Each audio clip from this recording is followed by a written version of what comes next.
So after 22 years since the Pokemon anime first debuted, Ash Ketchum finally wins a Pokemon League. Wow.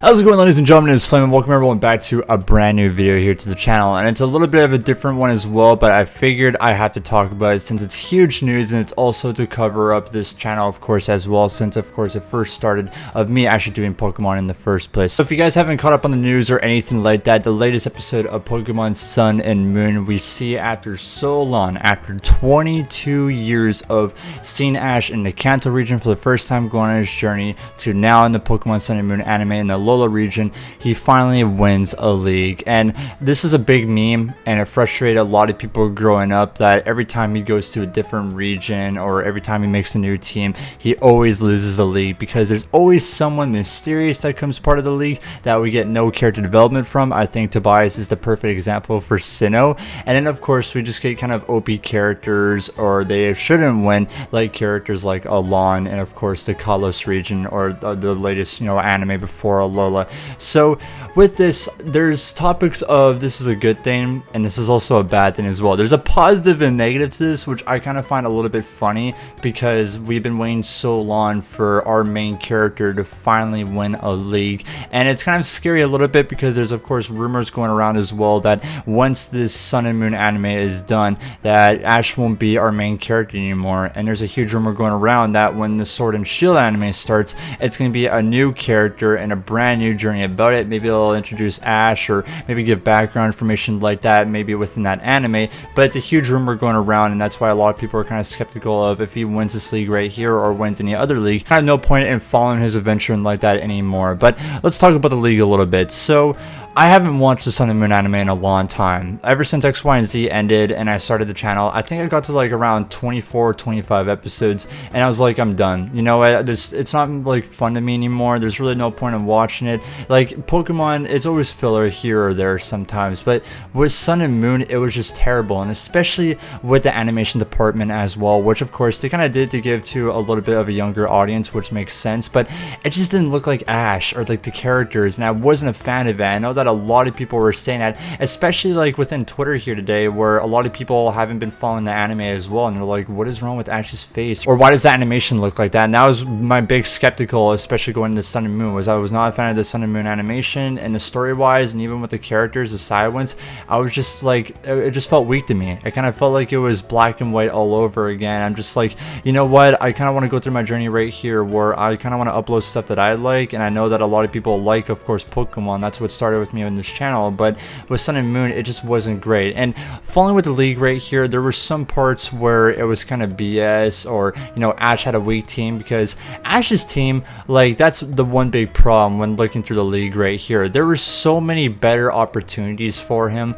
in the previous leagues than this one right here. I think the perfect example where a lot of people are talking about is the Sinnoh League and the Kalos League, because they gave huge development with this team on that point and the other. I could be wrong about this. Like I said, I haven't watched Sun and Moon. Like, I'm pretty sure it's at like, what was it, 149 episodes, 139, somewhere around there the previous episode was. So with this team, I don't know the full background, but it reminded me of Black and White, where his team didn't really evolve at all. Like, he still had a Rowlet. That reminded me when he still had Snivy back in Black and White at that point. Like, yes, Rowlet is cute and all, but come on, like, Decidueye would be kind of a great Pokemon for Ash. Also, of course, he had a Torracat as well, which I'm surprised that he doesn't have Incineroar yet. Like, maybe he will get Incineroar throughout this last arc, or whatever arc it's going through after the league. Maybe his Torracat will evolve, but I'm shocked about that, because every time when Pokemon comes out, they'll always try to like kind of fan favorite a last starter Pokemon. Greninja, of course, for Kalos. There's Infernape for Sinnoh. And Incineroar is good at this point because it's also a Pokemon that was even part of Smash Bros. Ultimate. Incineroar was like important throughout everything throughout Alola. Like, he was the face of course, the last starter members of this region. So I'm surprised that he doesn't even have that Pokemon yet, and just his second evolution. Like, of course, when he got Lyn for the very first time, there's huge character developments on that. There's like the saddest like episode in history of Pokemon, I'm pretty sure, in Sun and Moon, and Lyn was part of that. So it was getting great character development, and I was surprised that he still doesn't have this Pokemon. Of course, he has a Metal now, which just evolved recently in the Sun and Moon anime, which it's an alright Pokemon. It's mysterious. It came out not too long ago for viewers all around Pokemon history, and he gets it at that point. Of course, he has his companion Pikachu, and then his Lycanroc, I feel like, was a little bit of a short version of Greninja, of, hey, no one's ever seen his Lycanroc before, because of course you have the normal one, and then of course you have the Midnight version of Lycanroc, but then he got this Dust one, which no one has ever seen his Lycanroc before, and it's different worldwide. That's like what I'm saying to Greninja right now, because no one knew like this form of Greninja. Usually you just have your standard one, but this Ash Greninja one is so different. Why is he so mysterious? And of course it follows him of helping Zygarde in the Kalos region, an example like that. So with his team, I really felt that it was weak against this, and also with trainers. Like, you have such a little bit of a weak team right here, and you're going against other trainers. One of them I could say How. You know, How was your rival throughout the games. You kind of got development here or there. You know, you go to this one place, eventually you'll meet him. I'm pretty sure within the Sun and Moon anime, it was between him and Guzma that just got announced, and then the league was right around the corner. We got no character development a lot for How. It was just like, hey man, how's it going? Can I be your friend? Let's have some Pokemon battles, and eventually we go to the league and we face each other. Oh right, it was a good battle here or there. I just kind of find that a little bit pathetic about his battle. And also there was a little bit of a rumor, and a lot of people were a little bit pissed off, especially with the league, because Hala, of course, the trial member of course, the Alola region, when he battled Ash a couple episodes, or I'm pretty sure it was the start of Sun and Moon, when his Rowlet fell asleep, it was disqualified. He lost the trial and had to go and do it all over again. The league at this point, especially a Pokemon league, the standard rule is to be, of course, the number one, the first person to ever win the first ever Alola region league. He immediately disbanded that rules when he versed against How at that league battle. When his Rowlet fell asleep, he's like, nope, don't worry, his Pokemon's sleeping, he'll eventually wake up and they'll battle again against How as Decidueye. And it's also messed up because Hala is his grandfather of How, so a lot of people were complaining about that, and mine as well, right? Like, that's totally unfair, and you felt like Ash should have lost the league at that point, and I kind of like hope for that just a little bit, just because like this is a weak season. Like, no matter what, there's points of, yes, he won the league, it's all cool, we're all happy about that, it's been 22 years, finally the memes could stop and everything like that, but was this a good league for him to win on? No, it wasn't. Some of the characters though, like, they're all right. Like, I think Gladion is a pretty cool character throughout the series, but he doesn't beat characters such as like Paul or Sawyer or even Alola at this point. I feel like there are better rivals for Ash, and people could agree on Sinnoh and Kalos were a little bit better because his Pokemon were building up. We're seeing a whole bunch of character development. This is actually becoming like a shonen series pretty much. Like, it's not all fillers for Pokemon. We're getting story based every single time, especially his different kind of Pokemon. If it was Greninja, or if it was Talonflame, or if it was Pikachu, somewhere around there for Kalos. And then for Sinnoh, right, you had of course Pikachu, you had Infernape, etc. You went on and all about that. But of course, like with Sinnoh, right, after he defeated Paul for the last time, I think there was like their third battle, he beats him in the standard league, and then Tobias throws up around the corner of having a Darkrai and a Latios. He was OP, he won the league. And of course Alola, they just promoted Mega Charizard X so much, and he won against Greninja. I felt like that would have been such a better anime, and just because at that point, because in 2016 or 2010, if it was Sinnoh or Kalos, a lot of people were more hyped about that. The animation, the anime, it was all good and everything, and especially within social media, a lot of people were cheering for Ash, and his team was great, and he thought that this might be the chance to win. But I feel like with Sun and Moon, it doesn't really have that popularity. The only reason why it's having popularity right now is because after so long, he finally wins a league. Like, everyone that I watched, if it was on YouTube reviews or anyone that ever like followed Pokemon, they don't even do Pokemon reviews anymore because they were just sick of the Sun and Moon anime, and they didn't care about. And especially like me and probably others as well, they're making a video of him actually winning the league for the first time. So like, I just felt like it was a series where no one gave a crap about it, and they're like, okay, we're scrambling for options right here, let's just let him win the league and maybe the show will get popularity again.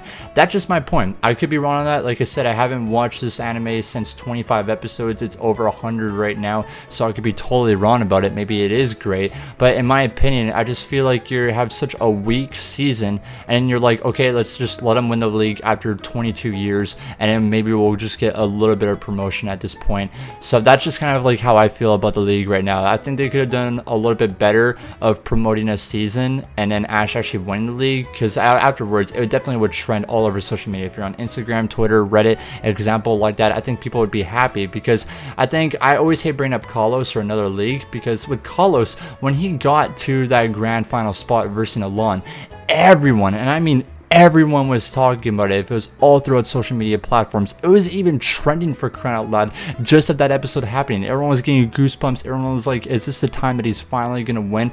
That's the huge build-up point that I wanted Pokemon to have. At this point, it's just like, oh cool, he made grand finals in Sun and Moon, he won right here, and now kind of everyone's talking about it, and I feel like it's just slowly dying right now with people really not caring. And I think that was what Sun and Moon's flawless was, and I'm hoping that like we get another journey with him, but we just get more development of his Pokemon. Animation could be better, and the story and everything like that, because I would love to go to, of course, the Sword and Shield anime. I'm hoping that it's great with the story, but if there's rumors going around that he's not going to be part of the story anymore and it's going to be a brand new character, then I don't really know. But yeah, that was really the league at this point. He versed Gladion, he won, of course, with his Pokemon. I'm pretty sure that he used Lycanroc, Pikachu, and Metal against him, and Gladion, of course, uses Umbreon, his Lycanroc, and his Zoroark for, of course, the finals, which was weird because it's a 3v3 format. Usually within the finals it's always 6v6, and with the league I heard that it wasn't really special. There weren't really like huge battles within the league, because you know with Carlos, right, you had Alola versus Ash, of course Charizard versus Greninja, you had Greninja versus Sceptile with him and Sawyer. That it's still a Pokemon classic to this day. I love watching that fight, and people still do to this day, of watching that great battle unfold. But with this league that I've seen with Sun and Moon, it's not really great. Like, of course, there was that meme of Guzma using his Glossopod against Pikachu, and suddenly he backed out and his Scizor came in, or I'm pretty sure that was Torracat, not Pikachu at this moment. That was like kind of like the only meme, or I guess the funny or good part within, of course, this league. And I'm pretty sure the Howl versus Rowlet one, a lot of people were complaining about that as well. So I don't know, it was the first league for Alola. I don't know, I just feel like it was a weak point of him. Like, it's still great, like after, like I said, 22 years of him winning the league, like especially like childhood. Like, I'm 21 years old, 22, like I wasn't even born yet when the anime started. So like after so long of him winning something, it's cool, but at the exact same time it's a little bit disappointing. Of firstly, would have had a lot more of a hype season towards this and him winning, instead of hey, that's cool, he won right there. But I figured I would talk about this because, you know, I haven't talked about Pokemon in such a long time on this channel right here, especially me growing it from the very beginning. I feel like within this news right here, it's definitely important to talk about, and especially if you're a Pokemon fan, or if you haven't watched it in a long time, and it's like, oh cool, this guy finally won a league for once right here. So yeah, I thought that would be my video here today. I don't know what's going to happen in, of course, the next arcs of Pokemon Sun and Moon. I'll just kind of follow the people that I look at. If I see anything interesting, of course, I'll upload it here for the channel, or if it's important for Sun and Moon, and especially that rumor going around, if it is true, I definitely will make a video on it, because that definitely is important for, of course, the Pokemon series moving forward within the future. But I hope you guys all enjoyed my Pokemon Sun and Moon anime kind of talk of Ash winning the league. If you guys, of course, all enjoyed this, make sure, of course, to leave a like, comment down below where you guys' thoughts and opinions on the Sun and Moon anime, and of course Ash's win as well. I really like to know in the comments down below. Are you guys really happy about this? Do you think that he had a good or weak team? Were the rivals good? Anything like that? Because of course there's a lot of talk about this, and I would, of course, love to know your guys' opinions. And subscribe to the channel, that'd be greatly appreciated. But either way, guys, I don't know what I'm going to do next Pokemon video. If it's new, or if, of course, it's important, I'll put up on the channel. But other than that, we'll just see you guys in different videos here on the channel. Much love though, and as always, have yourselves a wonderful day.